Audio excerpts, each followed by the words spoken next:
Alright, hey, what's up? This is Monster23 here. Today I'm going to be doing a review on the new WeTech open bolt SCAR. Alright, first off, I'm going to show you guys some features on the gun. We got side folding stock. Pretty awesome. It's 6 positions. There's a button on the left side here. Push it down. Sub stock. You also have a 3-piece cheek riser, or level 3 cheek riser. You got low, medium, and high. Standard SCAR flip-up sights. Just flip that one up.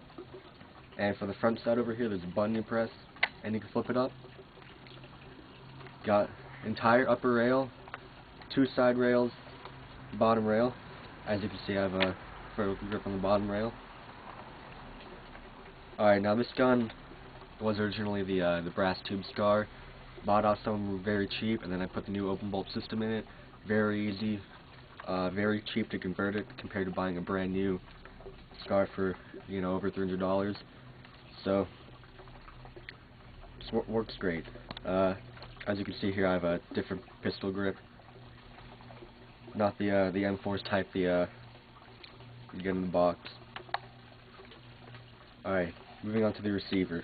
The lower half of the receiver, pistol grip, stock, is polymer, great quality plastic. Doesn't matter if it's not metal. It's really durable. Entire upper receiver and the rails, iron sights, barrel, flash hider, it's all metal.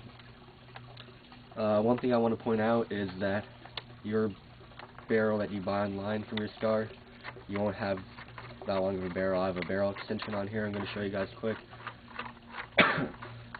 The actual SCAR barrel only goes to right here. So I just want to show you guys that I have a 5-inch barrel extension, in case you were wondering.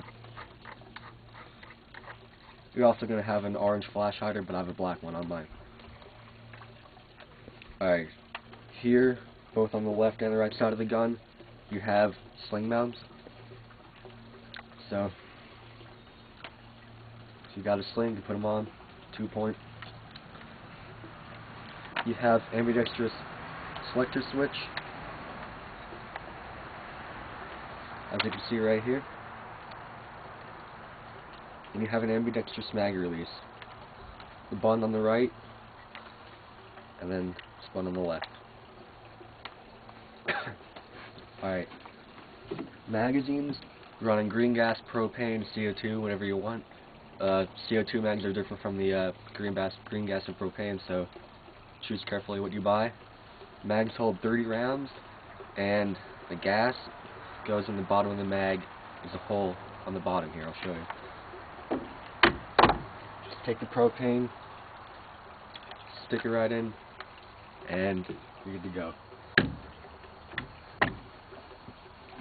Alright, when you're loading the BBs, it's kind of hard. I don't have a special tool. When you get the gun, you get a tool to help load the BBs. I kind of just push them in there using a speed loader. Mags hold 30 rounds for realism. That's what W is going for in this gun. Advanced realism. And I'm going to do a firing test for you guys right now. So to start, put the mag in. It's good not to pull the charging handle back on safe. You want to put it on semi or auto. So put on semi, pull it back, and you're ready to go.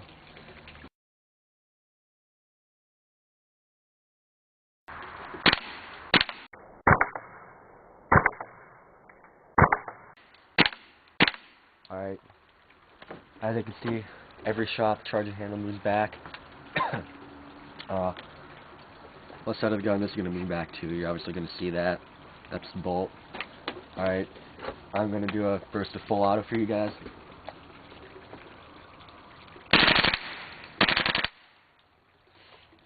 As you can see, that's actually pretty fast. I don't really recommend shooting full auto for gas blowbacks just because you have 30-round mags, and full auto uses more gas than semi-auto, if that makes any sense for you guys. It's just constant release of gas. So one thing I like to do is just shoot semi. Especially with 30-round mags, you're going to go through them a lot longer than you would a fully auto mag unless you're loading for you guys. So I'm going to shoot until this mag is up, and then this charging handle is going to get locked back.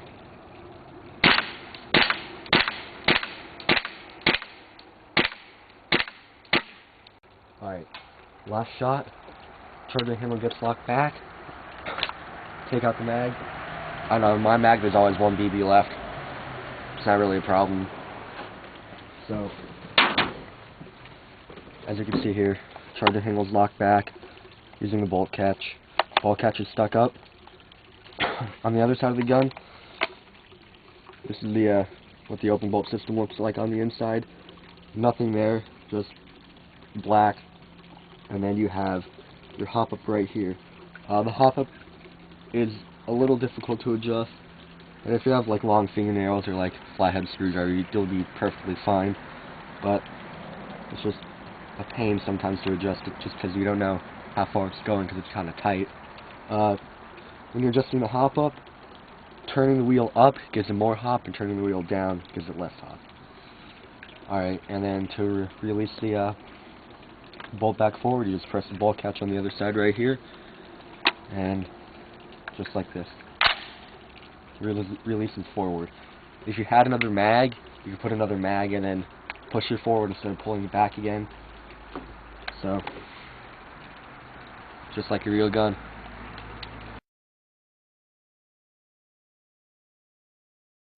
For those of you that always taken apart a gearbox before, you know how much it sucks.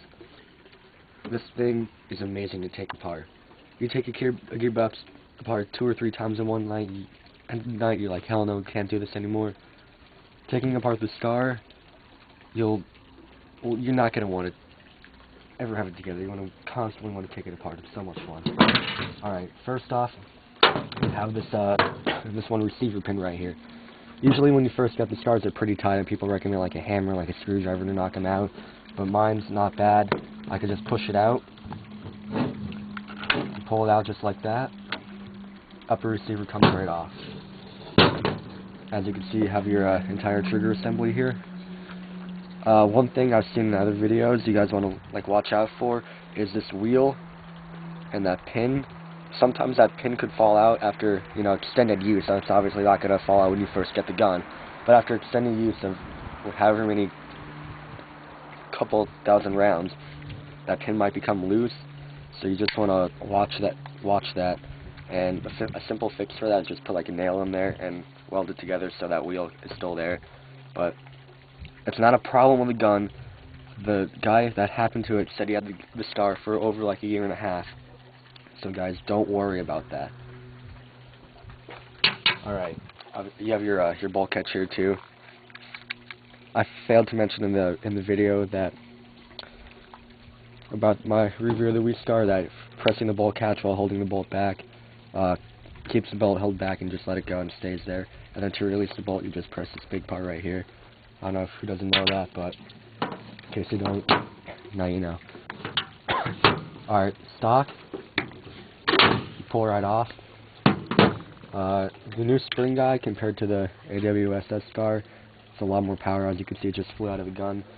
So here we have the new spring guide and the charging handle. I don't know if you guys can see this, but you just pull back until it gets to here, turn it, pops right out.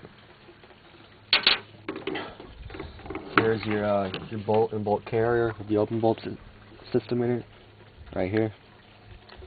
And then you have your barrel and hop-up assembly right here. I'm not going to show how to take the barrel and hop-up assembly out, because you have to take apart like all these screws here. There's 2 here, and you have to take off the front sight. If you guys really want to know how to do that, you can send me a message or post a comment or something saying you want to see it. Alright, let me put this back. You just slide that back. The charging, the handle, you can put on either side of the gun. You can put it on, you can put it on the right side of the gun or the left. I like putting it on the left side of the gun, so that way I like seeing the charging handle shoot back whenever I fire the gun. That's just me. I'm going to put the spring guide back in. This new spring guide is actually kind of kind of powerful, so you kind of have to hold it in there while you're putting stock back on. As you can see, I'm having some trouble here.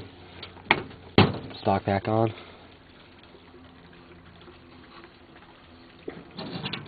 Trigger assembly. Put a receiver. Make sure the stock is down all the way. Just line it up.